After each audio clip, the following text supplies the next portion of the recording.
Many times in the history of our civilization, the introduction of a new thought has brought skepticism, even ridicule. Despite this, there always has remained the duty and inalienable right to tell the people the truth. The motion picture you are about to see is true. It is not fiction. Much of the information in it has never been told. You will see it here for the first time. On July 29, 1952, at the Pentagon, a press conference was held. This is the actual official transcript of that conference. Among those participating were Major General Roger M. Ramey, Director of Operations, USAF; Colonel Donald L. Bauer, Technical Analysis Division, Air Technical Intelligence Center; and Captain Edward J. Ruppelt, Aerial Phenomenon Branch, Air Technical Intelligence Center. This is Major General John A. Samford, Director of Intelligence, United States Air Force, who conducted the conference. Why was the conference held? It all began with an incident which occurred in 1947. On the afternoon of June 24th of that year, Kenneth Arnold made the first report on flying saucers. On this day, Arnold took off from Chehalis, Washington, and flew toward the Rainier Plateau at an elevation between 9,000 and 10,000 feet. Over Mineral, Washington, he observed a formation of very bright objects to the north. He radioed ahead that they appeared to be close to the mountaintops and traveling at tremendous speed. When Arnold came in for a landing at Pendleton, airport personnel and the local press were waiting for him.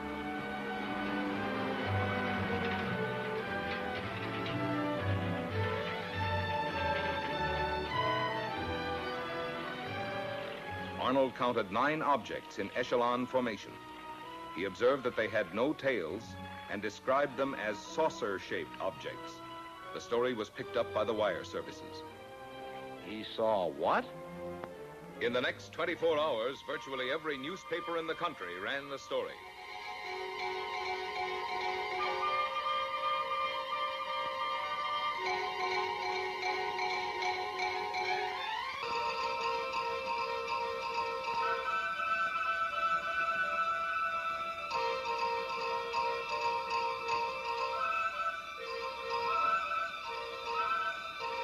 The Arnold report precipitated an avalanche of sightings from cities, towns, villages, from every section of the country.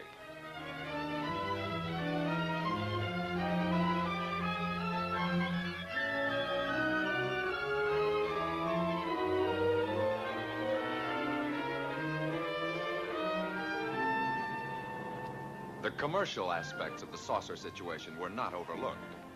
Alert businessmen and manufacturers came up with all sorts of oddities.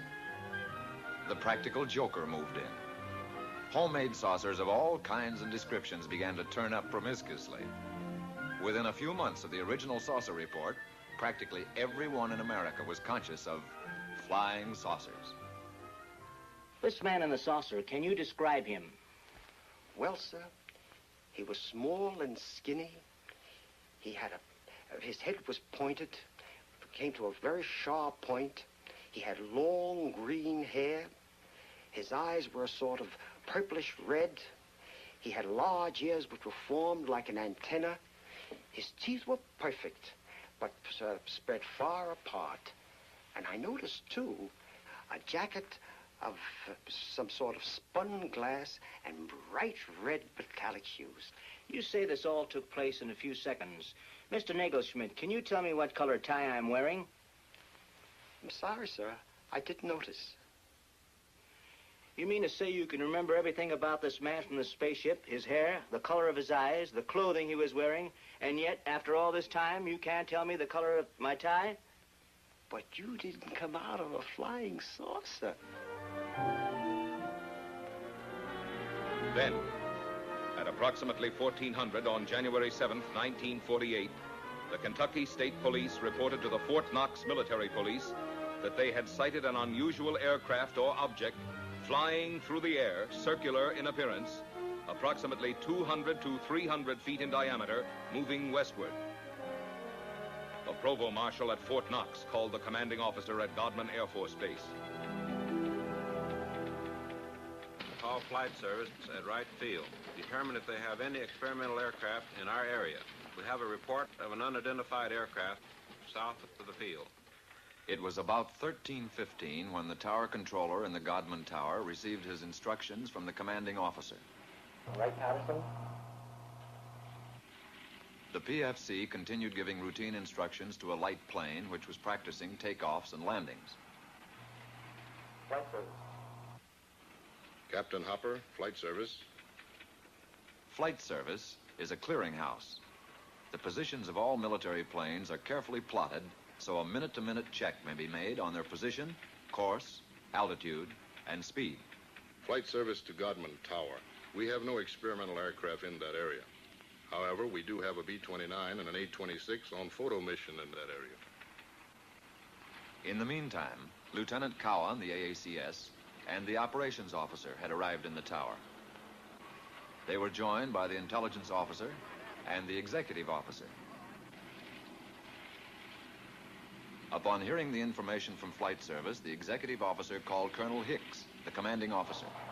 Colonel Hicks, can you come over to the field, please? At about 13:50, the tower controller saw an object south of Godman Field and directed it to the attention of the tower. Lieutenant Cowan was the first of the group, after the tower controller, to locate it. He immediately directed it to the attention of the operations officer. After observing it for a moment, he picked up a telephone and put in a second call to the commanding officer. While he was putting the call through, Colonel Hicks arrived in the tower. It was now about 14:20. About 14:30, a flight of 4 F-51s being ferried from Marietta, Georgia to Stanford Field, Kentucky, was sighted south of the base. The commanding officer issued an order to contact the flight leader. Plan will be and find out who's leading the flight. Godman Tower to leader, Flight 451. Godman Tower to leader, Flight 451. Come in. Captain Mantell, Flight Leader F-51 to Godman Tower. Over. Stand by for further instructions. Vector the flight into the area of the unknown. Vector Mantell on a heading of 210 degrees. Godman Tower to Captain Mantell. Come in, over. Mantell to Godman Tower. Over. Godman Tower to Captain Mantell. Investigate an unidentified object in your area. Your new course, 210 degrees. 210 degrees. Mantell to Godman Tower. Changing heading to 210. Wilco, out.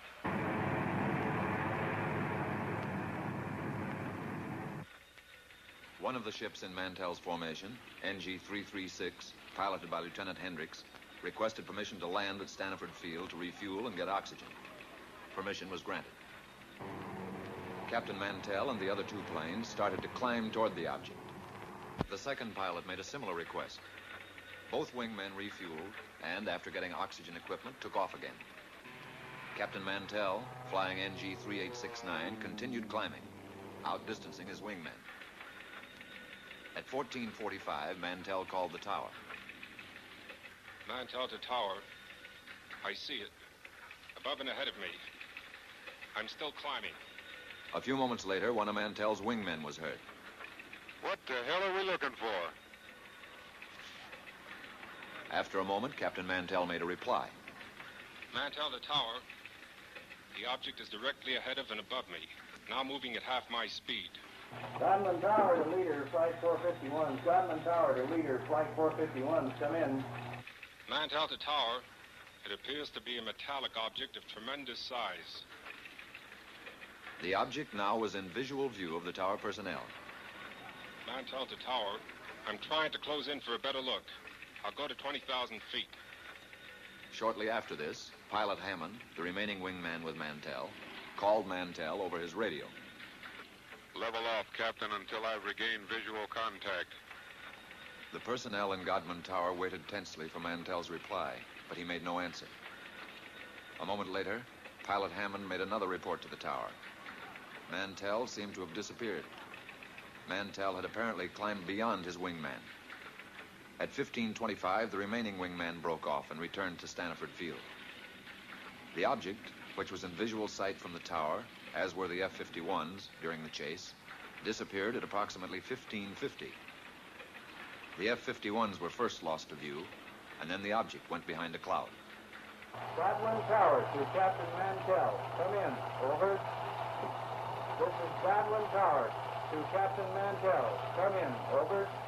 At 1750, Staniford advised Godman Tower that Mantell had crashed 5 miles southwest of Franklin, Kentucky. The crash had occurred at approximately 1645. Captain Mantell was killed.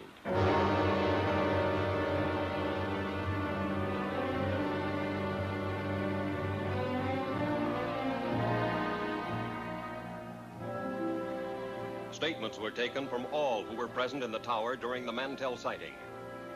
The tower controller stated, It looked silver or metallic. the intelligence officer, It appeared to be a bright silver object. the executive officer, It was circular in shape. the AACS, A small white object in the sky. the operations officer, It appeared round and white. the commanding officer. It could be seen plainly with the naked eye. The statements were typed up for the necessary signatures as the interrogation concluded. There was one point on which there was some disagreement.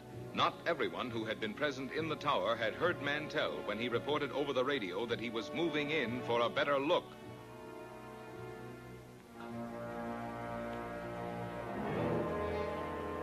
The more lurid sections of the press reported that fragments of Mantell's plane were found to be radioactive.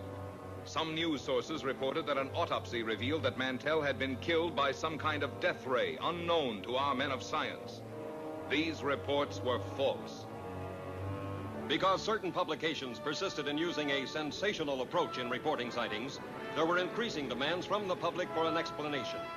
However, the Air Force had already taken official cognizance of the flying discs. Headquarters, United States Air Forces, issued a directive for a detailed study of flying disc reports. This project received a secret classification and the code name of SIGN. Department of Air Force and Department of Army letters directed all respective subordinate units to report directly to Air Materiel Command all information concerning unidentified flying objects. And so Project SIGN was implemented. Trained investigators were dispatched to the exact scenes of the sightings. After thorough on-the-spot interrogations, the reports were sent on to ATIC for further analysis.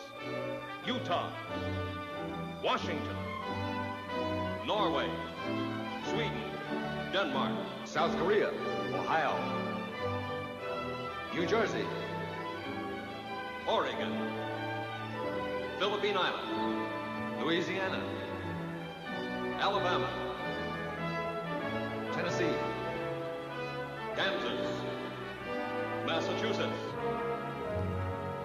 As an example of the credible type of sightings reported by reputable, trained observers was the report of Captain Willis Sperry. What is your full name, Captain? Captain Willis Sperry, How long with American Airlines? 17 years. What was the date of sighting? May the 29th, 1950. And the time of sighting? 9:30 in the evening. The origin of sighting? 60 miles southwest of Washington, D.C. And the destination?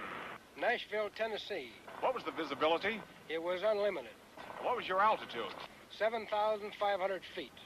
Who of the crew first saw the object? The co-pilot called it to my attention as I had turned to reach for a map. The object was flying head-on at us. It was 50 times the magnitude of the brightest star. I immediately made an abrupt turn to avoid collision. As I looked to my left, the object appeared to come to a stop. Can you describe the shape of the object? It appeared as a perfectly streamlined object without wings or tail section, as it was silhouetted against the full moon. At all times, it had a brilliant, shimmering blue light in the nose. It was traveling at fantastic speed, and although it had passed off our left wingtip, it circled us in a matter of seconds and appeared off our right wing. There again, it stopped, and we watched it for several seconds. When again it started, it reversed its direction. We watched it for several more seconds until it disappeared in the east out of sight. Have you ever seen any other similar object, Captain? Never before or since.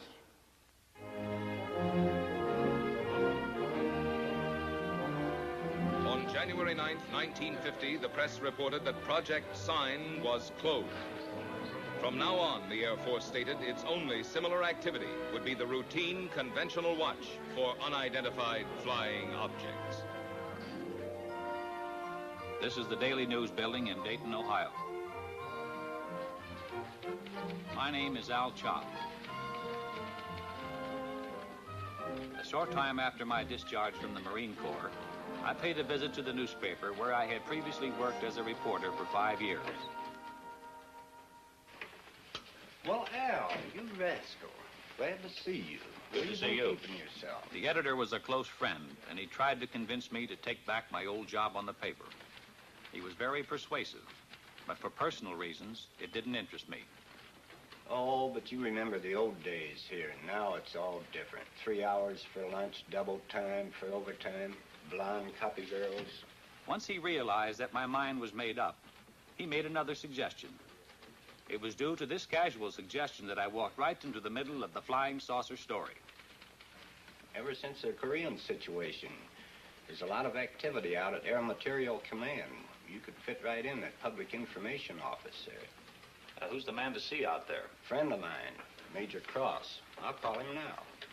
The idea appealed to me. I'd always been intensely interested in aviation. Also, I liked the idea of settling down in Dayton again. Both Dee, my wife, and I had a lot of friends there. It would be like coming home again.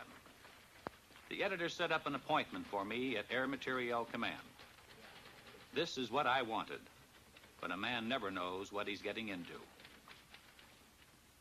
The next day, I went out to AMC and talked to the major. He seemed satisfied with my newspaper background. I was interviewed by a personnel official who filled out the necessary papers preliminary to an Air Force security check. Full name? Albert M. Chop, C-H-O-P. Age? 35. Married? Wife's name? Dolores. Children? Girl, age 11, boy 5.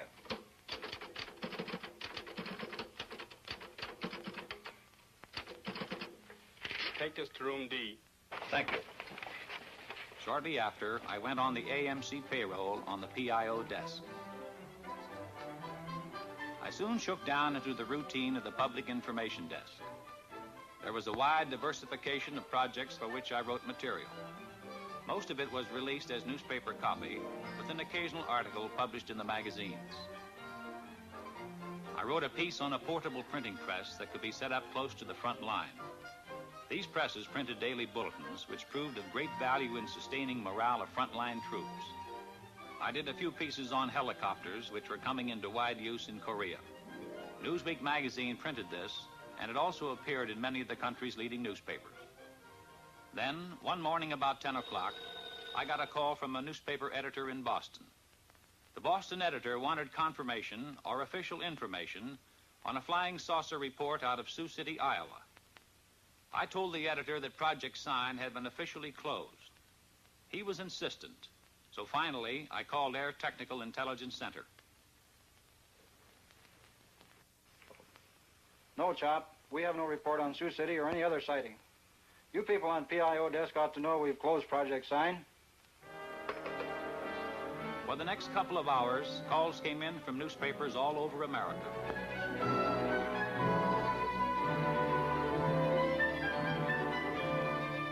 Gradually, I was able to piece the story together. On the previous evening, a commercial airline DC-3 in Sioux City, Iowa, had requested clearance from the tower to take off. The tower held them up, informing the pilot that there was a light in the west that they thought might be a light plane. The tower stated that they were trying to contact it, but were unsuccessful. The tower was in contact with another light plane that was coming in for a landing. The DC-3, engines idling, stood by at the end of the runway until the light plane landed and taxied off the strip. The tower then gave the DC-3 pilot permission to take off.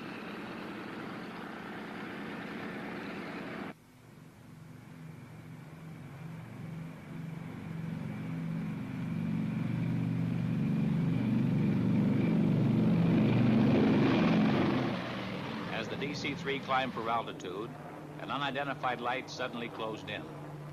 This was the object that the tower unsuccessfully had tried to contact by radio.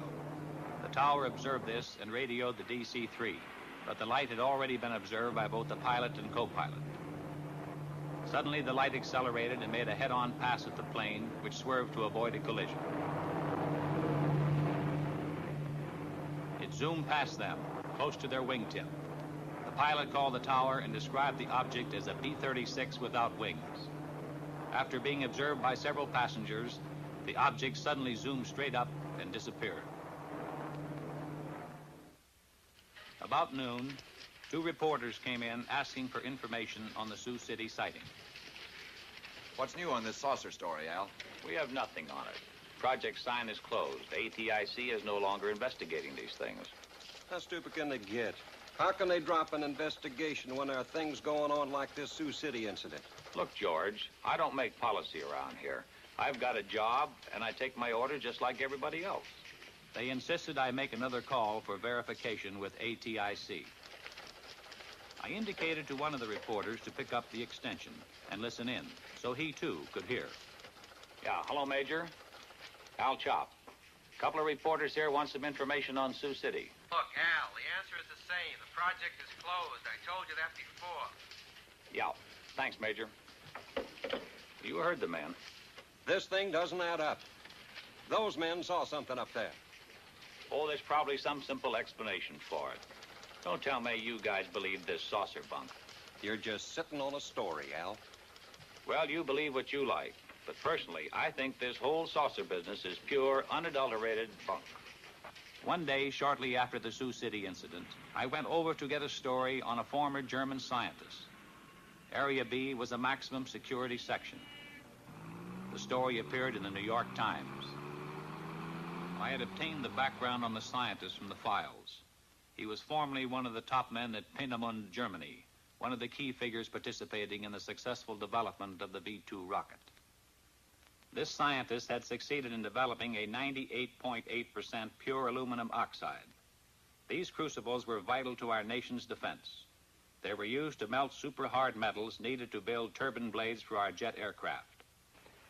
Tell me, young man, what new reports are you getting on unidentified flying objects? Flying saucers? Oh, they keep coming in every once in a while, but we don't take them too seriously. Oh, no? Of course not. It must be amusing to a man in your line of work to hear about all these screwball reports. It is my firm opinion that these sightings should be investigated most meticulously. You don't believe that these flying saucers actually exist, do you? And how can you be so certain they don't, Mr. Chop? Well, I just don't believe it. Our minds should be open on all subjects. Wrong conclusions are usually the result of lack of comprehensive analysis. Of course. Well, thank you, Doctor. I won't take up any more of your time. And I'll let you read the article before I send it in. Thank you, Mr. Chop. I'll be looking forward to it.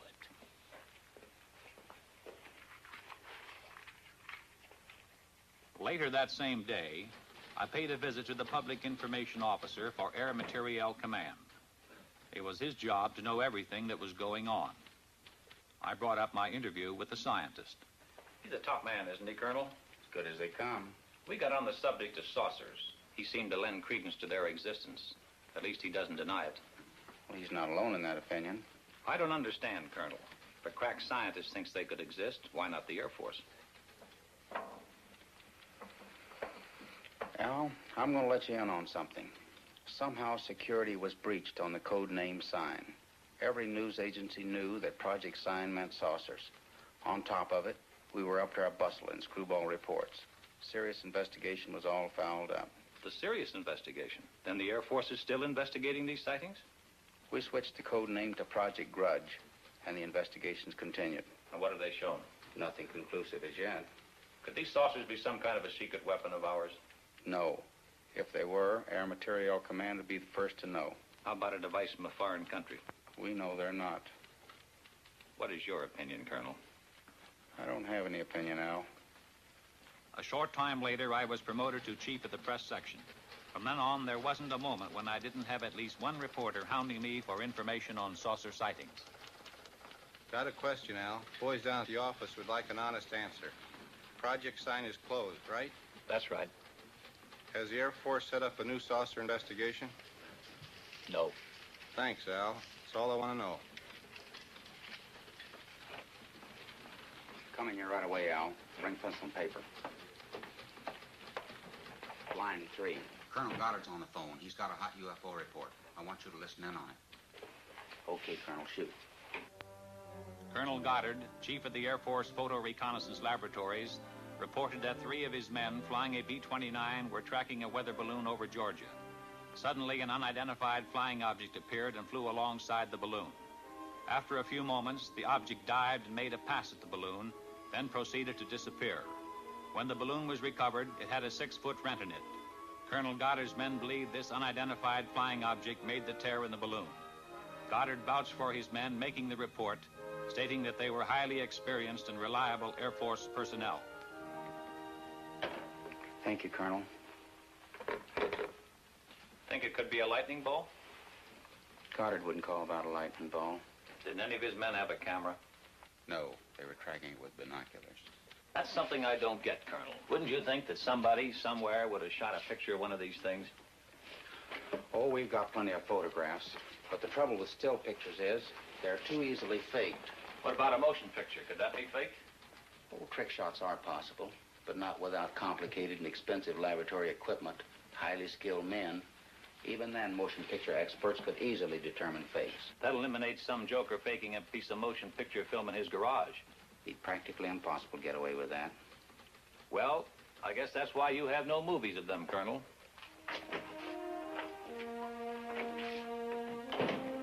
As chief of the press desk, my work hours, my meals, my sleep became increasingly disturbed and chaotic. I saw little of my wife and children. Chip, my son, was at this time making periodic visits to a doctor in Dayton. How's Chip? I feel more hopeful with the new specialist. You look tired. Since you've gotten this new job, the children don't know their own father anymore. Yeah, sometimes I wish I were back on the newspaper. I was talking with Mrs. Collins today. She tells me her husband's cousin works with a man who swears he saw a flying saucer. I thought I told you that term was taboo in this house. Do you really think they might be from Mars or someplace? Look, honey, don't you get like the rest of those screwballs that I have in my hair all day. Every time some kid flies a kite, 50 different people see spaceships. Come on, let's get to bed.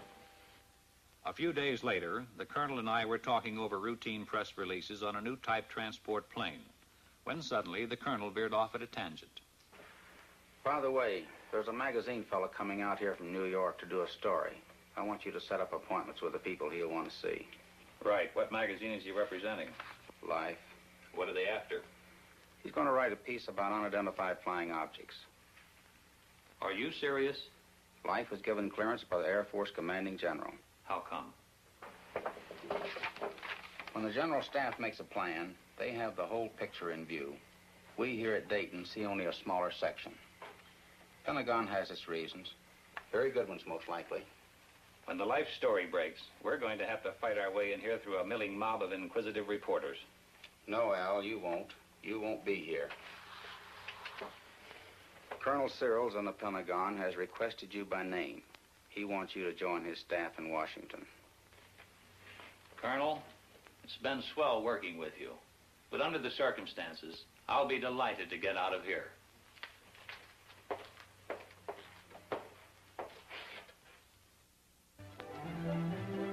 Upon my arrival in Washington, I was assigned to Air Force Press Desk, room 2E765 in the Pentagon.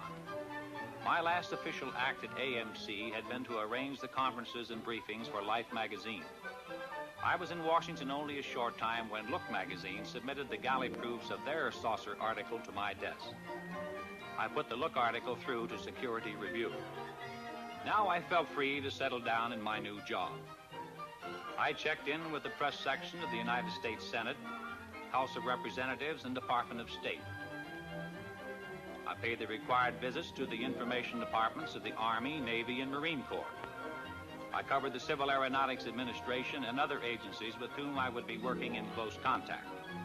By now, I figured I was through with flying saucers for good. But the Pentagon had other ideas. Because of my previous experience, I was assigned to unidentified flying objects. I was back in the flying saucer business. In the activity of setting up housekeeping and getting adjusted to the new job, I completely forgot about the Life magazine article. Also, I was able to spend more time with Chip. My son had been deaf in one ear since infancy, and it was difficult for him to play with other children. I had settled down to a regulated home life, but it was only a lull before the storm.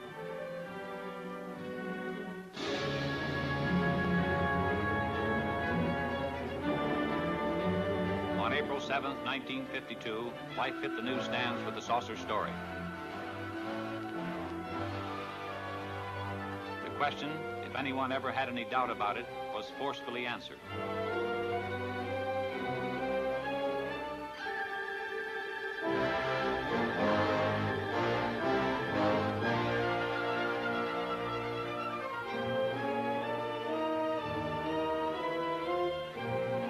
The public, America as a whole, had an intense, avid interest in the subject of flying saucers.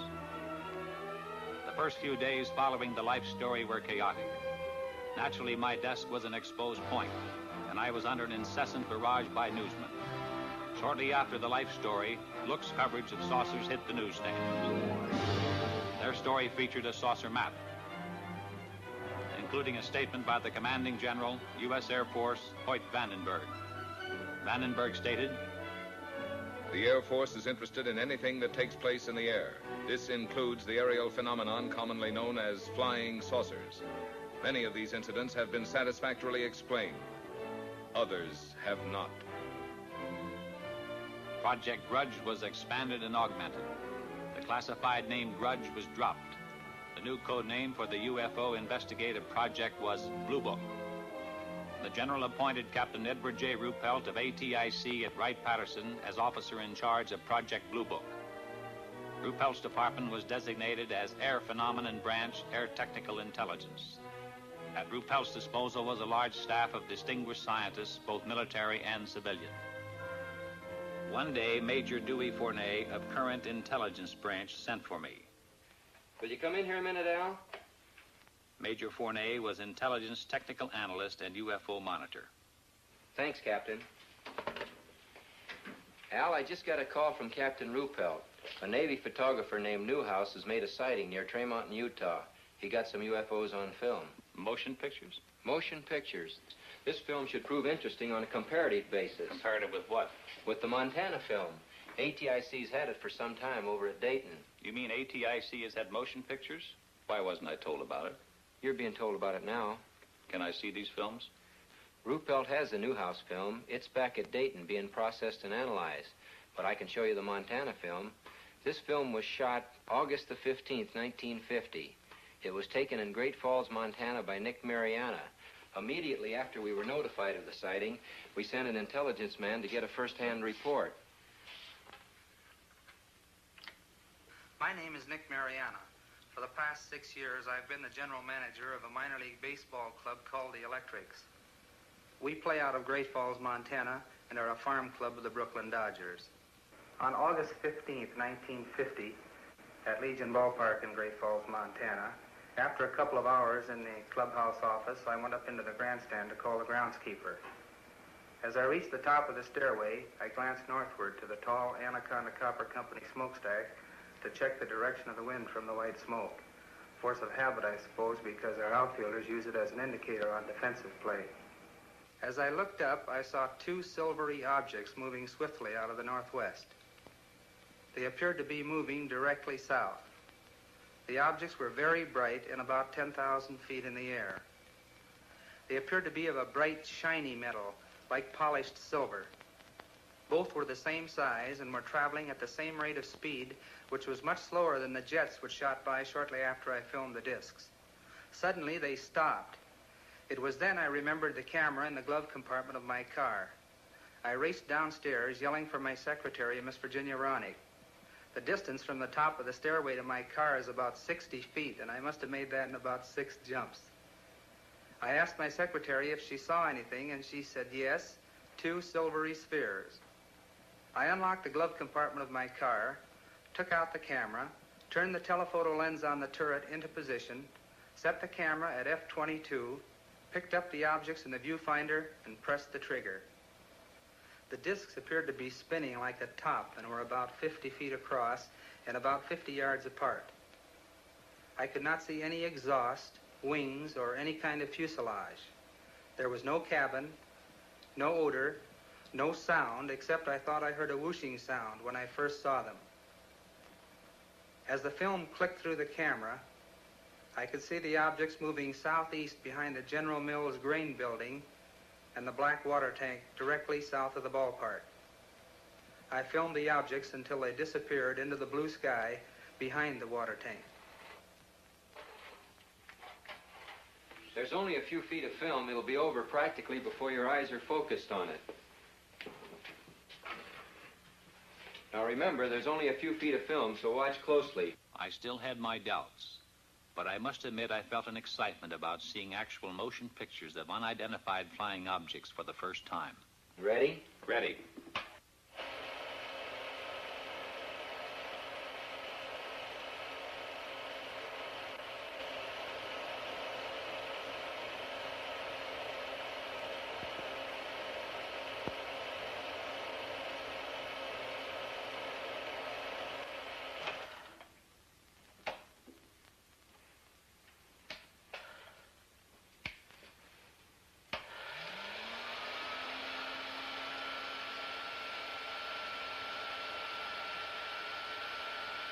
What do you make of it? You saw what I saw.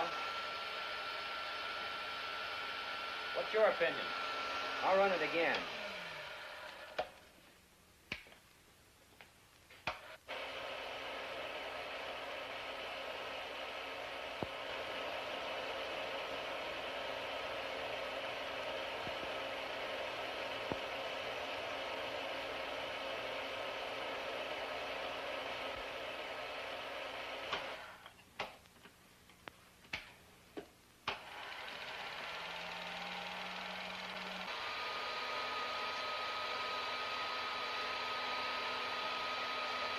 Do you have a transcript on Mariana? It's at Dayton. Good. Colonel Searles wants me to go to Dayton. That is, if you'll give me clearance. I'll have you cleared. It's a good idea for you to get acquainted with the history of UFOs. When you get to Dayton, you'll meet Captain Ruppelt. The 3 of us are going to be working closely from here on. Ruppelt will give you a complete briefing on Blue Book. What's the story on him? Ruppelt's an aeronautical engineer. He knows about things that fly. An excellent man to head up Project Blue Book. Okay. Once again, what's your opinion of this film? As far as I'm concerned, I'll have to classify them as unknowns. I'll run the film again, this time in slow motion.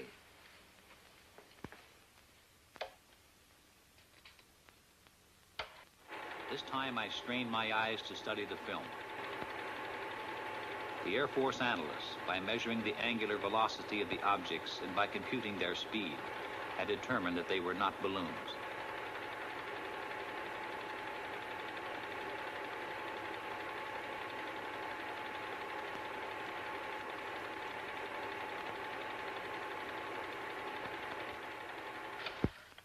Well? There was something up there in that sky. And if they were not balloons, I don't know what to think. You better get going to Dayton.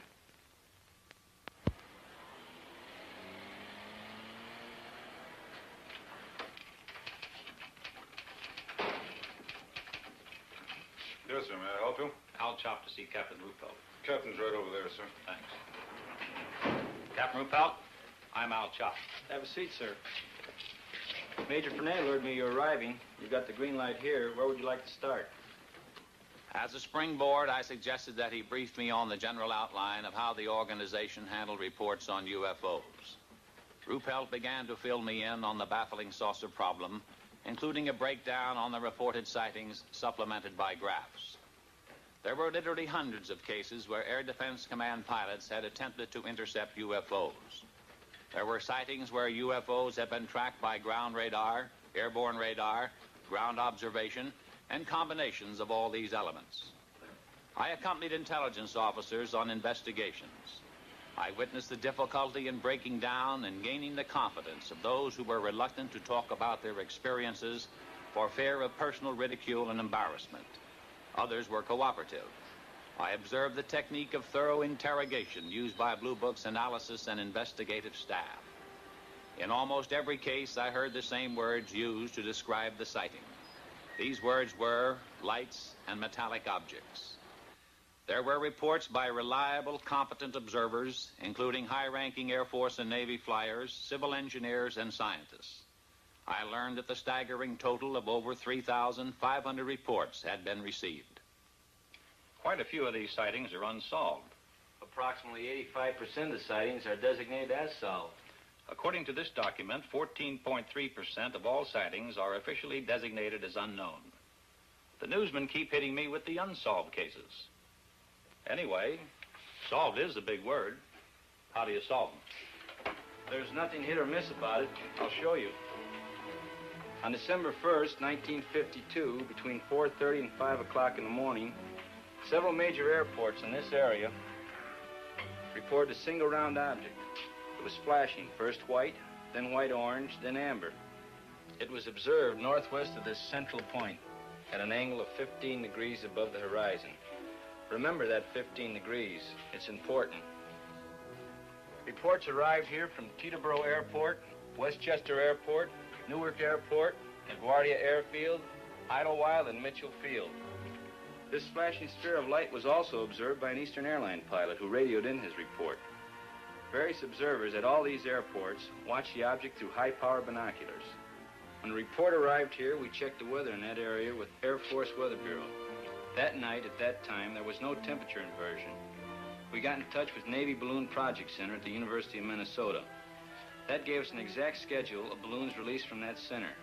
We got similar information from every other point where weather balloons are released through Air Force Balloon Plotting Center at Lowry Field, Denver. We contacted Air Force Weather for wind conditions and velocity at the altitude of known balloons. A precise computation of balloons in the air and known wind conditions definitely removed balloons from the picture. We checked with Flight Service to determine if any aircraft were in the vicinity on the bearing at that time. There were no aircraft. And still this thing was up there all the time, being observed by various personnel from airfields all over that area? Correct, and they were seeing it.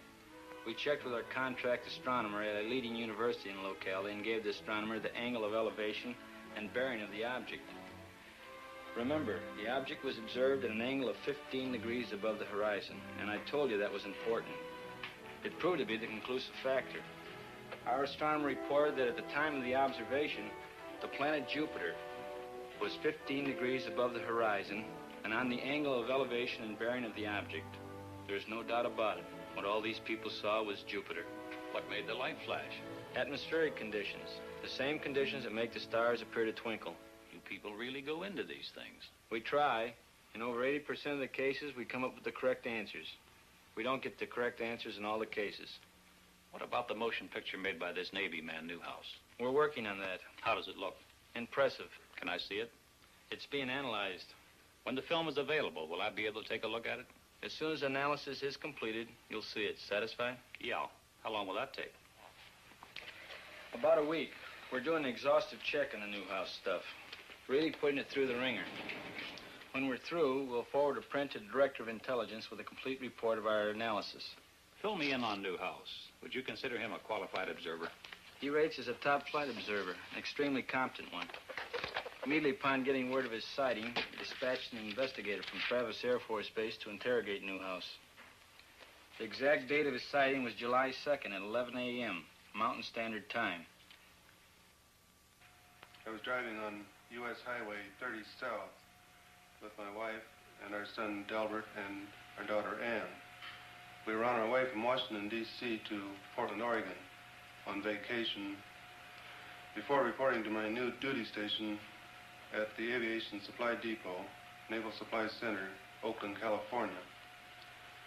About 7 miles after we passed through Trail Mountain, Utah, my wife noticed a group of objects in the sky which she could not identify.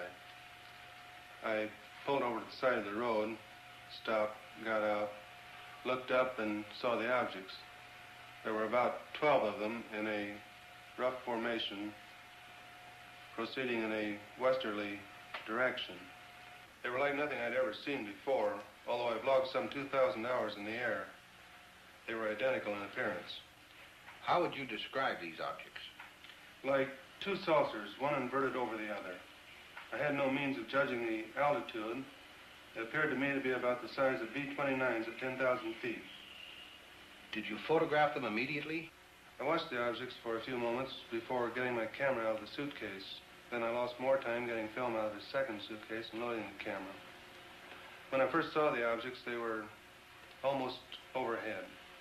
By the time I had the camera ready to go, they had moved to a considerably greater distance. What kind of a camera did you use? A 16-millimeter Bell & Howell, Filmo Auto Loadmaster with the 3-lens turret.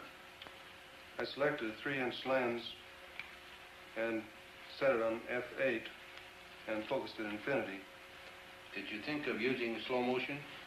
No, the camera was set on 16 frames per second, and in the excitement of the moment, I didn't think to shoot at a greater rate, although that would have improved the coverage. I centered the viewfinder on the objects and made the first shot. Then I decided that if the sky were darker, the objects would show better. So I stopped the lens down to f16 and continued photographing. This proved to be a mistake, as the quality of the film would have been better had I left it at f8. Did these objects remain together in a group at all times? No. Toward the end, one object reversed its course and proceeded away from the rest of the group. I held the camera still and allowed this single object to pass through the field of view, picking it up again later in its course. Did this single object return to the rest of the group? No. I allowed it to pass through the field of view of the camera 2 or 3 times, and then it disappeared. In what direction? Over the eastern horizon. What did you do then? I turned, swinging the camera just in time to see the rest of the group disappear over the western horizon. What was the weather? The weather was bright and cloudless. Visibility good? The visibility was excellent. How does this film you shot compare with what you saw with your naked eye? You have studied the film. Yes, I've studied it. I'm very disappointed. The film falls far short of showing what I saw with the naked eye, due to the delay in getting the camera started and my error in exposure. If I'd had this camera in the seat beside me, loaded and ready to go, there'd be no need for questions. The Air Force would have the answer. What is your full name, please? Delbert Clement Newhouse. And you are on active duty with the Navy? Yes, sir, I am. What is your official Navy rank? My title is Chief Photographer. I'm a commissioned warrant officer, United States Navy. How long have you been in the service? 21 years. Now, is there anything you can add to the description of these objects? They had a bright silvery color. Can you describe some particular detail? They had a metallic appearance. They seemed to be made of some kind of polished metal. The Newhouse film, as I told you, is presently under analysis. Sergeant, would you get me the Fargo case? The Fargo sighting was October 1st, 1948. A National Guard lieutenant, thank you, a National Guard lieutenant was about to land his F-51 at Fargo Airport.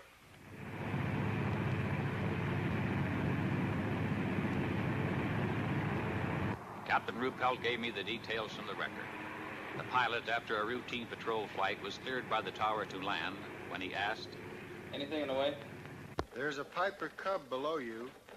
Nothing else in the air." I see the Piper Cub. I see another light about 1,000 yards ahead of me. It looks like the tail light of a plane. "I can see you, but I can't see the light you're observing." The pilot told the tower he could see it and was going to close in and try to make identification.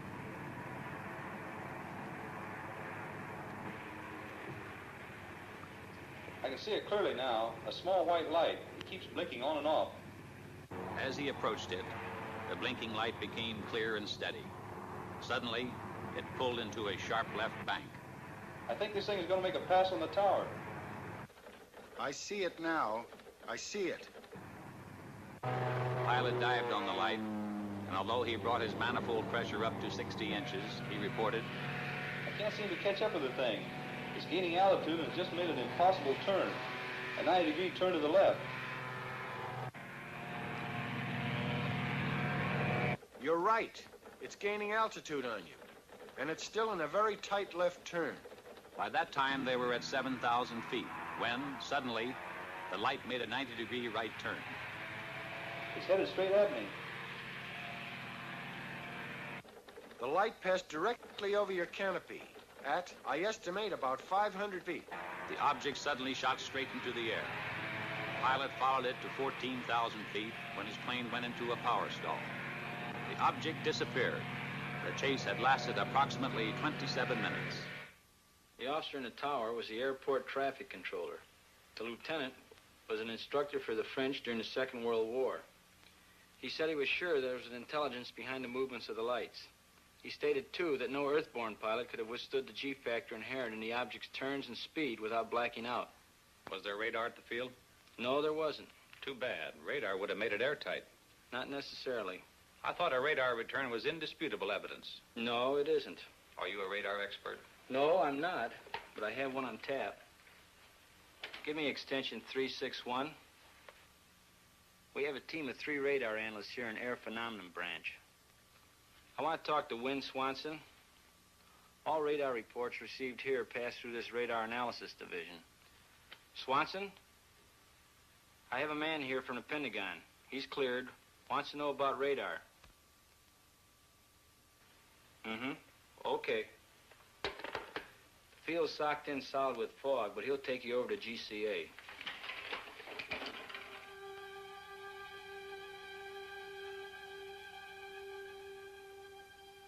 This is ground control approach.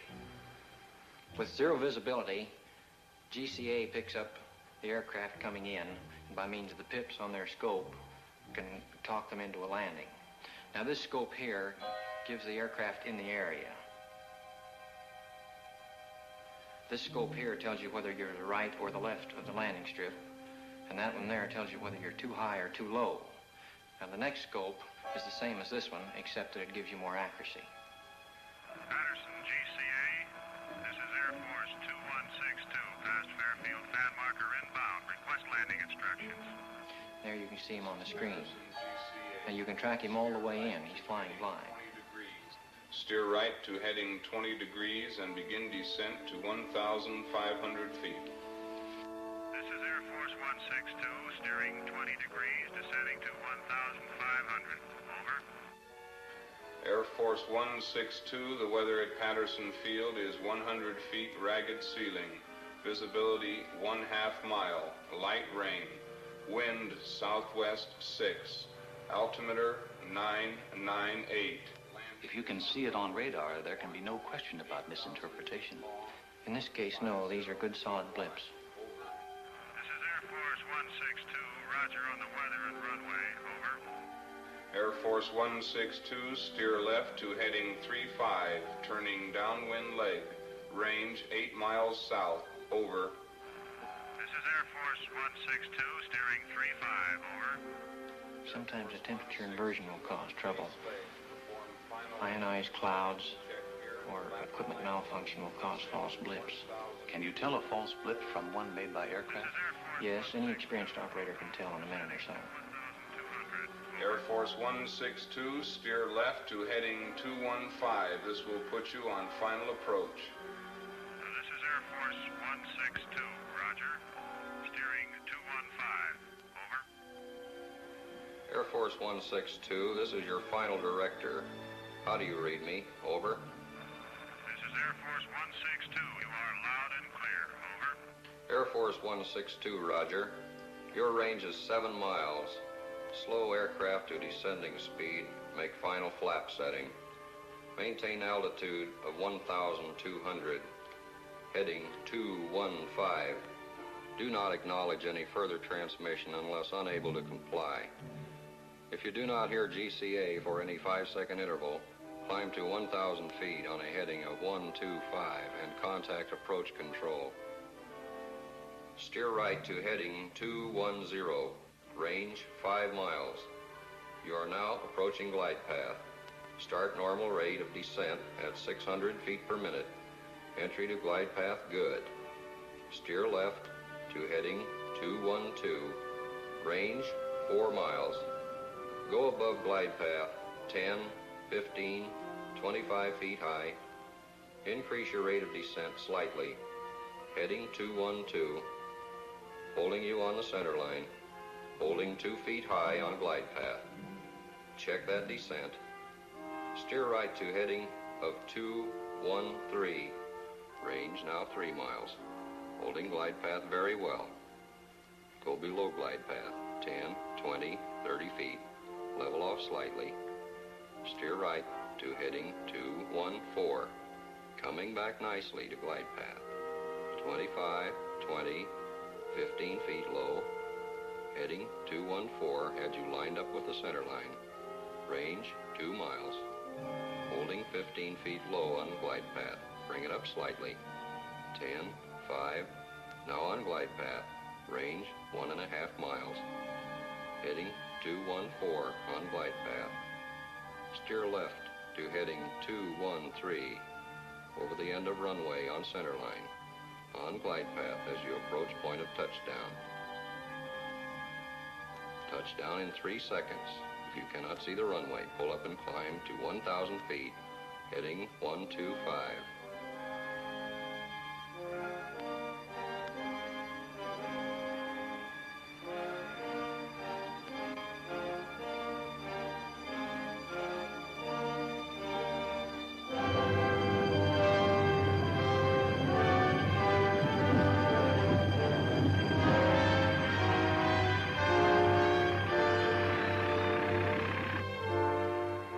Safe at home. Well, that's it. Coffee? Yes. What exactly is your job here, Swanson? I'm one of a group of 3 radar specialists employed by the Air Force. Reports of radar contacts of unidentified objects are sent in to us from all over the world for analysis. How long have you been in Air Force intelligence? 2 years. Ever come across any cases you couldn't solve? We have unsolved cases, yes. Cases where good solid blips appeared and no known objects in the area. Then, too, we have cases of fantastic speed. Exactly what do you mean by fantastic speed? I mean speeds greater than any achieved by man. How much greater? Thousands of miles per hour. Thousands of miles. What's your idea of what they are? All I can say is unknown. You must remember that I've been restricted to only radar contacts. I have no experience with visual contacts. What do you think about the chances of these objects having intelligence behind their control? All I can say is I have an open mind. What do you think about the theory of interplanetary source? I have an open mind, period. I spent a full week in Dayton. I had hoped to see the Newhouse film before returning to Washington, but it was still under analysis by the Wright Field Photo Lab. When the analysis was completed, the film was taken by an Air Force courier and hand-carried to Washington to be viewed by the Director General of Air Force Intelligence. It is. All set, Major? Yes, sir. Air Technical Intelligence has reported that this film could not be produced under simulated conditions. Let's go. There'll be several feet of blank film before the pictures come on.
The film, as Newhouse had predicted, was in bad condition, but the chief interest was in movement, speed, and light source.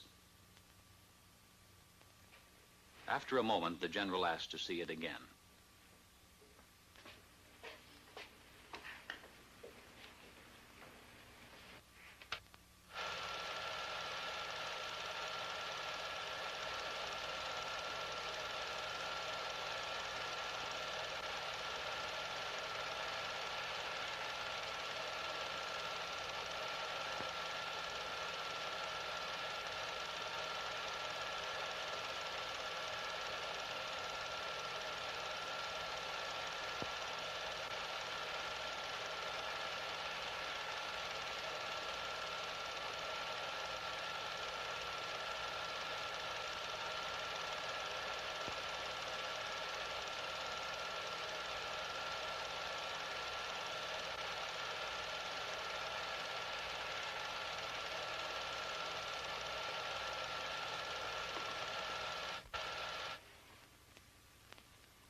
How about that?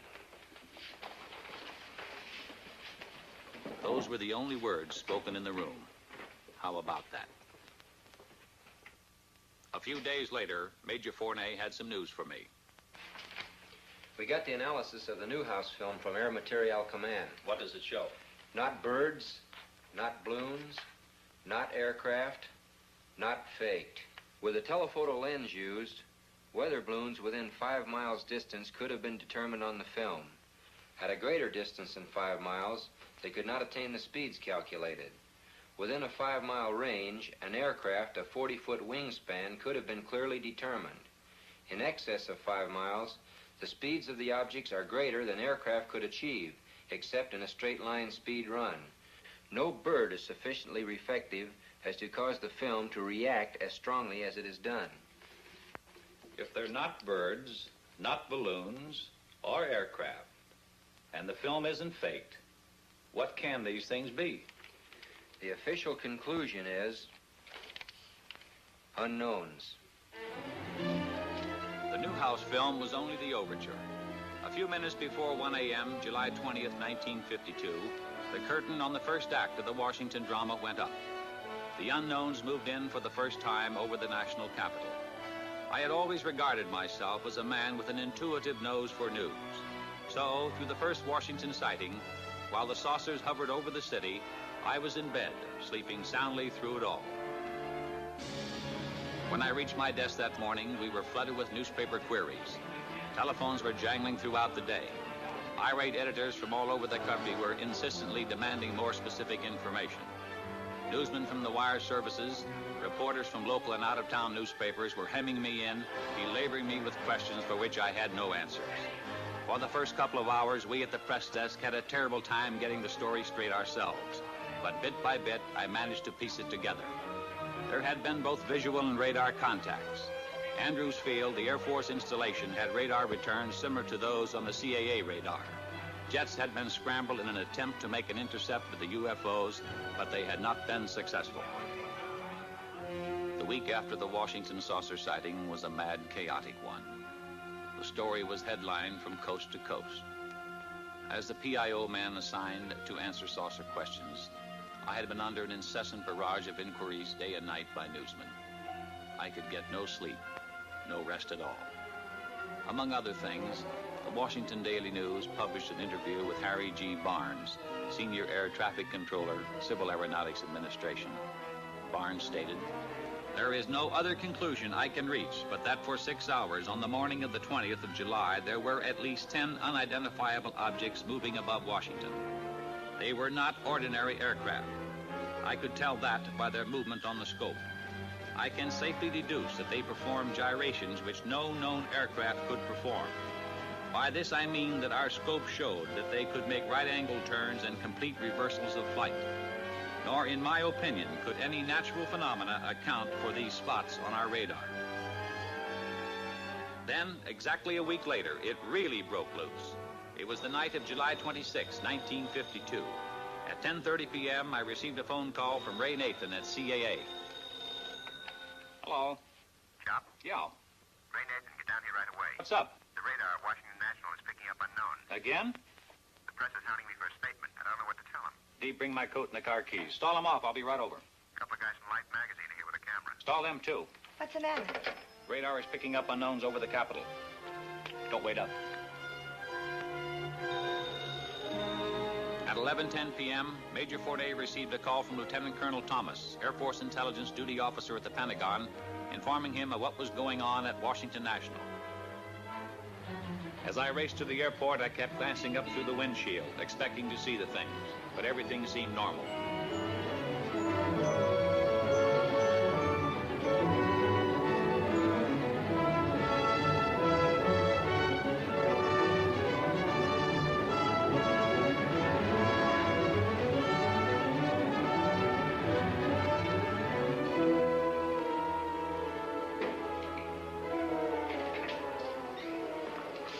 Am I glad to see you? They tell us we need your okay to get into the radar room. You can't get in, boys. I'm sorry. We want some pictures of that scope, Al. You can't photograph the scope. Why not? It's under security measures, classified wavelength, classified code names. Here we are in the biggest story in history, and you're keeping us out. Sorry, but that's the way it's got to be. Then we're going over your head, Al. Colonel Dick Searles. You can reach him at Metropolitan 89898.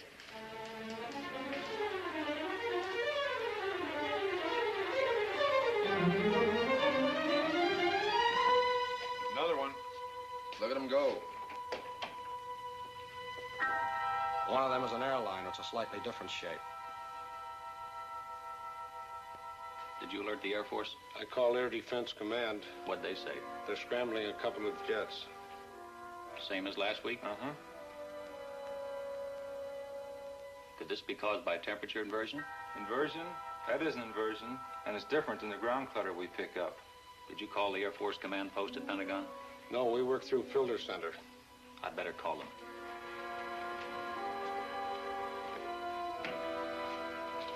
Get me the Pentagon Air Force Command Post. This is Al Chop. I'm at Washington National. Have you heard about the unknowns here tonight? We've been alerted. There's a blue flight on the way there right now. Okay. Washington Control to Flight 639, come in. Flight 639 to Washington Control, over. Washington Control to Flight 639, you're approaching traffic on your left. Can you see it? Over. Andrews Tower to Washington Control. We show an unknown just to the left of Flight 639. Flight 639 to Washington Control. We can see that traffic on our left, over. Washington Control to Flight 639, what does the traffic look like? Over. Flight 639 to Washington Control. It's a light, a blue-green light, over. Washington Control to Flight 639, can you make out what type of craft it is? Over. Flight 639 to Washington Control, no. We can just see a light, a blue-green light, over. Washington Control to Flight 639, roger, out. This is Bluebird 1 to Washington Control. Come in. The jets are coming on now. Washington Control to Bluebird 1, change course to 225 degrees. Bluebird 2, hold your course. Over. Bluebird 1 to Washington Control. Wilco, out. Bluebird 2 to Washington Control. Wilco, out. They're gone.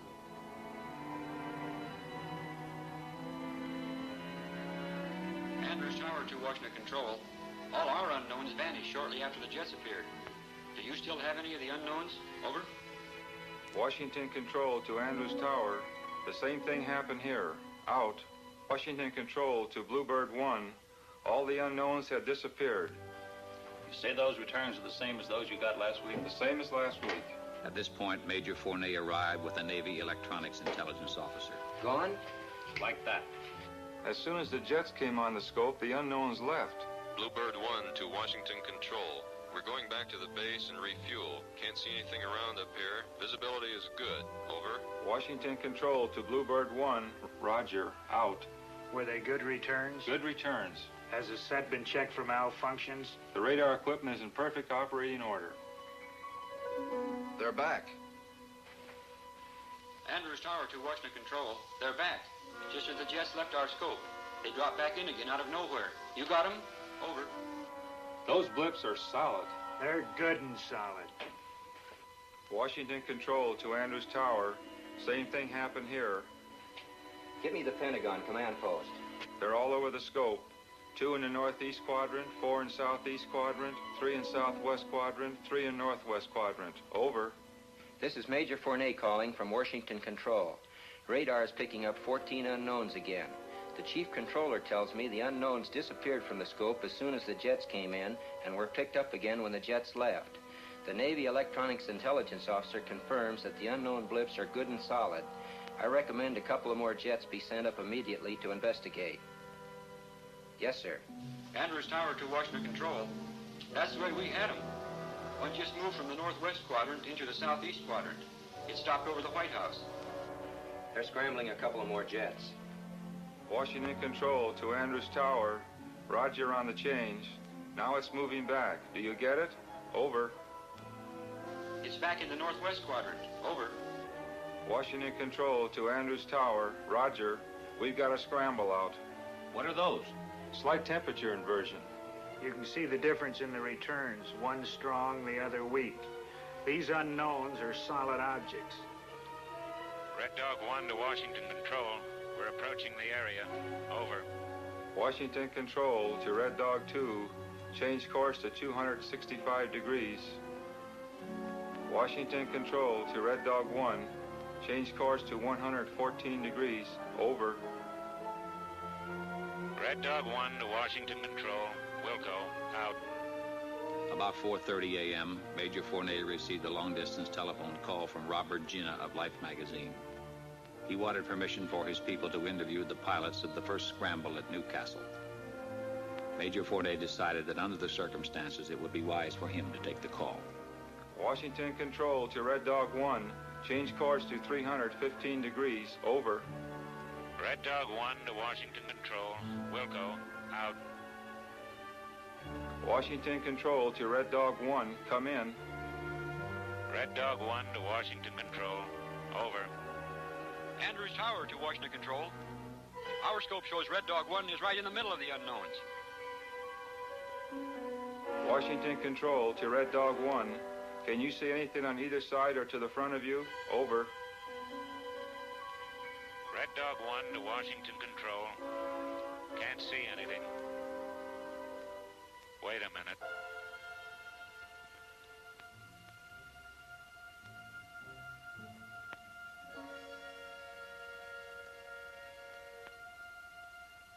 I see him.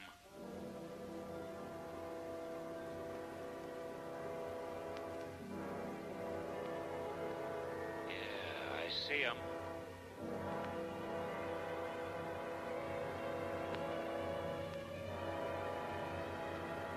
They're all around me.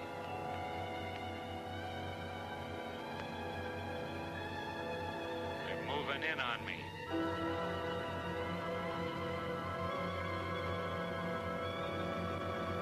They're coming closer.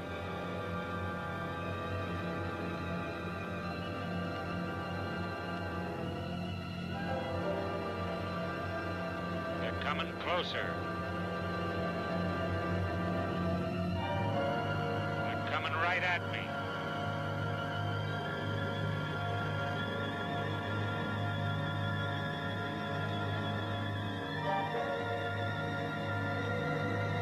Hold it.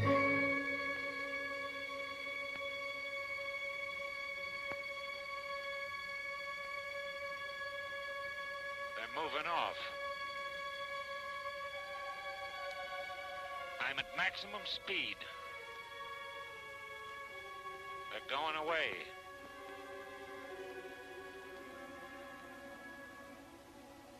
They're gone.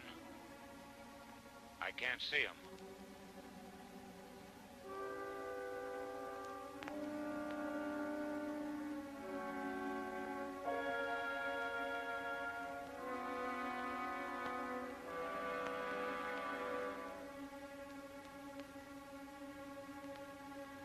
Red Dog 1 to Washington Control.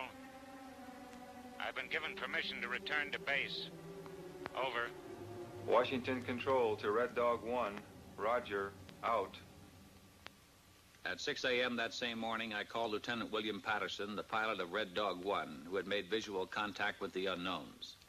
He could add nothing more to what he had reported to us over the intercom. Later that same morning, the White House placed a call to the Pentagon. Captain Ruppelt, who had flown in from Wright-Patterson and who was only beginning his analysis of the sighting, got the call from the White House. Yes, sir. It appears to have been caused by temperature inversion. Yes, sir. We've had cases where radar blips have been caused by temperature inversion. This was Captain Ruppelt's report to President Truman. But Captain Ruppelt had not been present at the Washington sighting. It wasn't until later that he learned there had been both visual and radar contact with the unknowns on that night. On Monday morning, an avalanche of calls from newspapers throughout the nation jammed the trunk lines at the Pentagon. The relentless pressure continued. We admitted radar contacts from the 3 surrounding airfields. When did the saucers first appear? 9 p.m. How long were they under observation? 6 hours. How many were there? 14. Could the pilot see any details? No.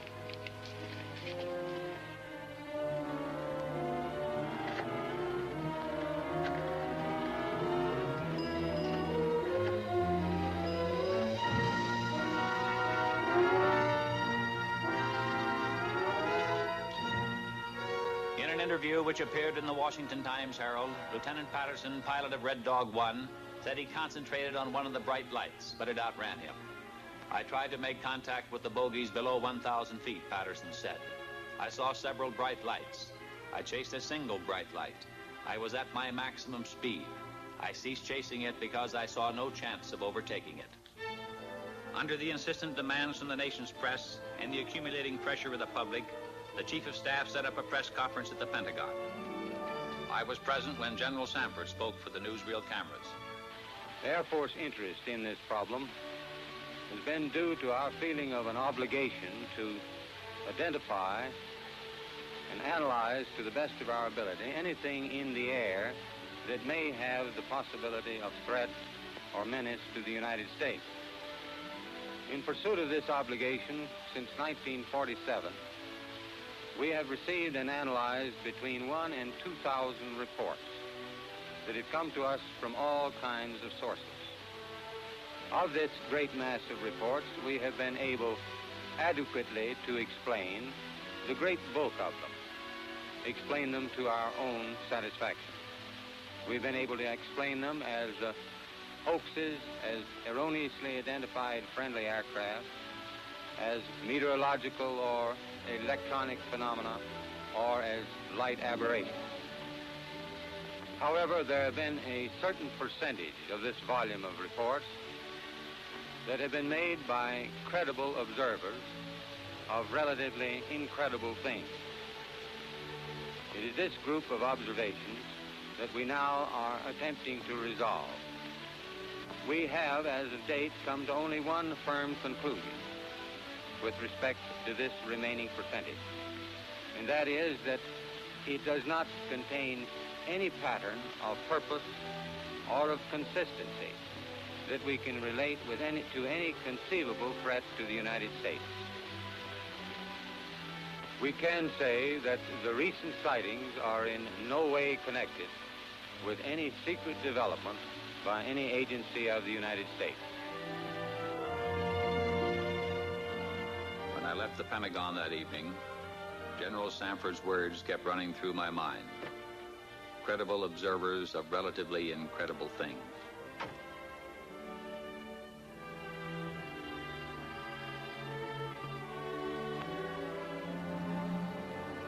The theories of the skeptics could not stand up to the actual experiences of high-ranking military personnel, radar experts, airline pilots, and other responsible witnesses referred to by General Sanford as credible observers. I started to walk through the streets of Washington, the words remaining with me, credible observers of relatively incredible things. I recalled, when I first joined the project at AMC, how I regarded with disbelief the whole subject of flying saucers. But piece by piece, the evidence had crystallized, until now, in my opinion, there was no doubt as to their existence. Now, so far as I was concerned, it was no longer a question of whether or not there were unknown objects flying in our atmosphere.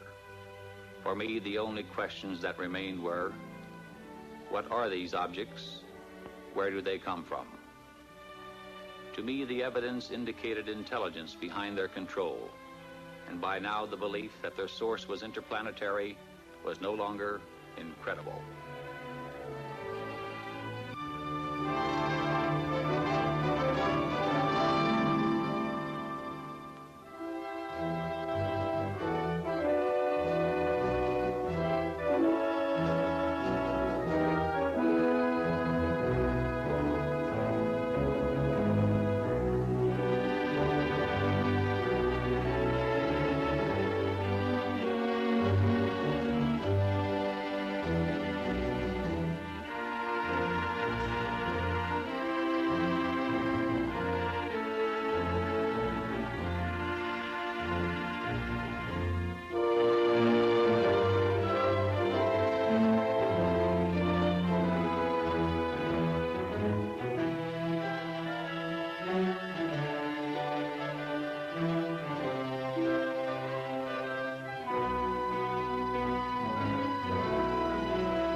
This is the Montana film, projected exactly as it was photographed.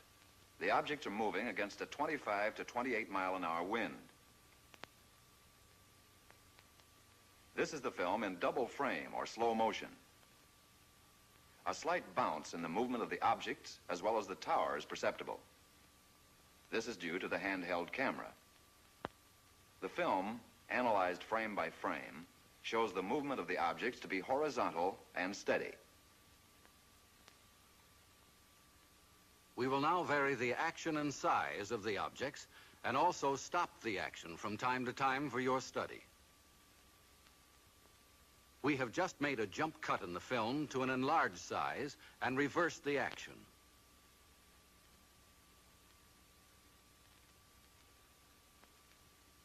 You are now seeing the objects exactly as they were photographed, but from a closer perspective.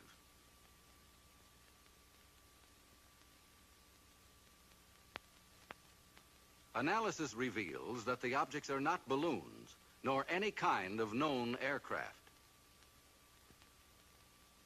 The images are very different from those produced by any kind of birds at any distance. The shape, brightness, speed, rectilinear path, steady motion, and separation rule out various forms of optical atmospheric mirages or cloud reflections. Comprehensive analysis has eliminated meteors and other known natural phenomena. The possibility of airplane reflection has been carefully studied and ruled out. This is the Utah film as it was originally photographed. The image structure and maneuvers definitely eliminate any kind of known aircraft. This is where Chief Photographer Newhouse, in his excitement, changed exposure. He believed that by changing density and giving the film more contrast, he could clarify the objects. The single object that reversed its course. The bounce is due to handheld camera. Now we study the action of one section of the film. We stop the action. We move in. Within a 5-mile range, aircraft could be determined. In excess of 5 miles, the speeds are greater than aircraft can achieve, except in straight-line speed runs. The movement here follows an elliptical or circular pattern. Microscopic examination reveals that the objects are well focused. Their size varies from 1/6 to 1/10 the size of the moon, as it appears to the naked eye. Their form is circular and sometimes elliptical. This fits the commonly used flying saucer description. Observe the object in the upper left corner. We move in to study the action. The object upper left will go out of frame on widescreen projection.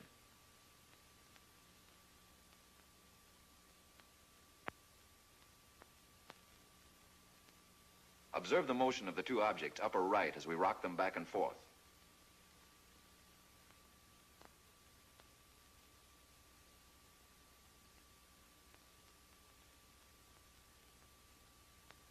Now we move over and up on the frame to make a closer study of the object in the upper left corner. Examine this object closely. Compare it with those objects you saw in the Montana film. These films were taken approximately 2 years apart, hundreds of miles apart.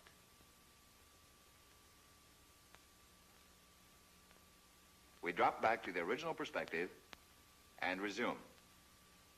Now the section of the film where photographer Newhouse changed exposure. Weather conditions, together with the persistence and motion of the formations, eliminate the possibility of atmospheric mirages. Photogrammetric experiments have shown that the images cannot be associated with any kind of birds at any distance. Stop. Now forward again.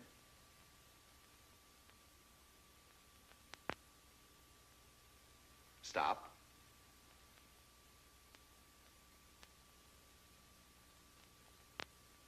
We drop back to original perspective.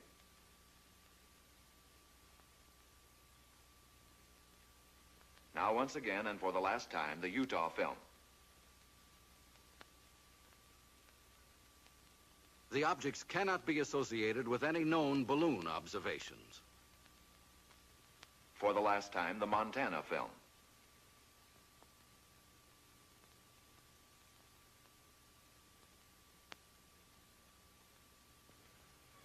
The motion picture you have just seen is authentic. It is substantiated by documentation, eyewitness accounts supported by affidavits, and official government reports. The evidence has been presented to you with integrity and objectivity to establish the fact that unidentified flying objects, commonly known as flying saucers, do exist. Some kind of flying objects have been photographed in the sky. If they cannot be identified as objects known to man, what are they? If they are not man-made, who made them? If they are not from this planet, where are they from?